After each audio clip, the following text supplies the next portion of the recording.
A chance of flurries on Thursday, maybe flurries or rain on Saturday. So not a lot of snow to speak of, but you know that snowy season is just around the corner. That means skiing, it means tobogganing, it means people getting out there and enjoying recreation. And we were talking about this yesterday. We want to revisit this. In one area of the city, there will not be the same options around that after city staff have decided to install fencing this winter to prevent people from sledding at that tobogganing hill at Mooney's Bay Park. Now, the decision comes after the tragic incident that occurred there last year when an 11-year-old girl died in a tobogganing accident on that hill in December. The decision has not been a popular one. A lot of people out there, a lot of parents say the hill should be kept open, that they have been using it for years and it can be used safely, or find a way to make sure that the hill is safe. The councillor for the area, Riley Brockington, also speaking out about the city's decision. I'm very disappointed because this is a four-season park, 80 acres here at Mooney's Bay. It's visited by 500,000 people a year. And the expectations of the public is that this site will be remaining open. So let's put our heads together, find out what we need to do to make it safer and keep this open for the people of Ottawa.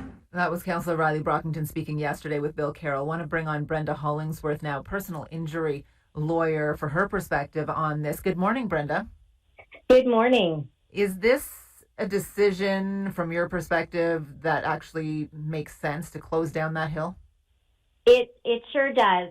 In light of a very serious accident, I think Riley Brockington is right that there may be a way to make this hill safe, but until the studies are done and the work is implemented to make it safe, the only real option the city has is to shut it down. There was a criticism lobbied at the city that perhaps this was a lawyer's decision that was being made. I don't know if that's necessarily a bad thing, but essentially the city protecting itself in the worst case scenario where maybe something like this could happen again. Right. Well, risk management is certainly something that would be taken into account. When you own a property, whether you're a private property owner or a municipality or a province or even federal property, you have an obligation to keep your property reasonably safe. And if you know that people are using the property in a way that's unsafe and you don't do anything about it, the law is pretty clear that you can be held responsible for that. And so definitely, in light of an accident like we had last winter, if the city simply does nothing, they are very exposed. What are the options available to the family of a person who is injured or, in the very worst case, killed in an accident like that, in terms of on a City of Ottawa hill? What would their options be around lawsuits or some kind of compensation? Yeah, so we've actually brought a number of these claims against different property owners, and lots of personal injury. Lawyers will give you a free consultation. Typically, you would need to start a lawsuit. This isn't something you're probably going to get a negotiated settlement from. On your side, your lawyer would probably hire an engineer to look at the specific hill and to determine whether or not it's safe. There are all kinds of studies that engineers know how to access about sort of what slope is reasonable, what kinds of speeds are reasonable. We'll look at the signage and the warnings. We'll look at whether or not you are wearing a helmet. And all of that goes into the mix. Maybe if you start your lawsuit, you'll end up with a settlement. That is, 97% of the time, that's what happens. Or maybe you'll end up with a trial. And, then a judge will decide whether or not the city met its duty and will evaluate your losses and award damages. So have you specifically represented someone who was injured in a tobogganing accident? I have, more than one. Okay. And yeah. Is it typically a successful suit then? You have a strong case in that situation, even though you're going into that situation knowing some of the risks yourself in terms of getting on a hill and sliding down it? Sure. I mean, a lot of these cases involve children. And so, it's one thing as an adult to decide to take a risk. It's another thing as a child. But But, most of these cases end up covered by confidentiality agreements. But let me put it this way. We only take cases we think are going to be successful. And, there was certainly a well-publicized case in Hamilton probably about 10 or 15 years ago now, where somebody suffered a serious spinal cord injury and got quite a significant settlement from the city of Hamilton. And that case was well-publicized. And so, those cases certainly can be successful.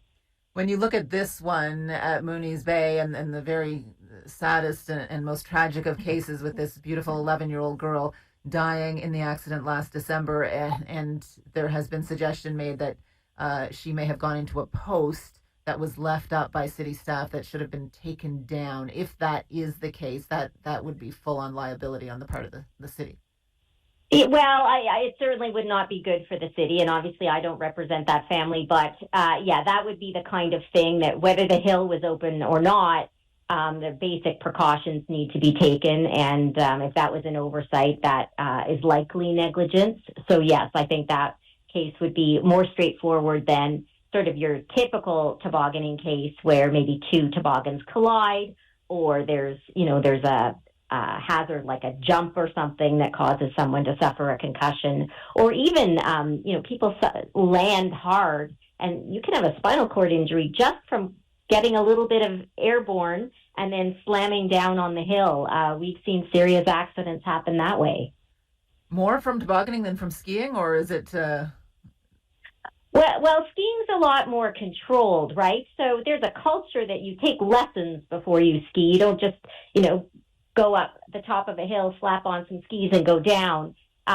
Skiing is controlled in the sense that you buy a ticket, and the ticket usually has a waiver on the back of it, and there are signs that provide a lot of waivers. So in terms of risk management, ski hills know how to manage their risk. In terms of serious accidents, I personally have never had someone come to me with a ski hill accident. Doesn't mean there aren't any. Maybe it has to do with just the hills in Eastern Ontario, but... not being mountains, yeah. That's right. But, it's certainly much less common than what we've seen with tobogganing. All right. So, Brenda, in your professional opinion, then, from the outside looking in, close it down, protect yourself as a city, and then look at ways from there to maybe make it safer, or continue to look at ways to make it safer. But for the time being, keeping it closed is what makes sense to you. Absolutely. Not just for risk management, but also for the management of public safety, right? Until they're sure that it can be safe, let's keep especially our kids safe. Nobody wants a second tragedy. Brenda, I appreciate your time and perspective on this. Thank you so much. Yeah, my pleasure. Brenda Hollingsworth is a personal injury lawyer. 10:48 on News Talk 580 CFRA.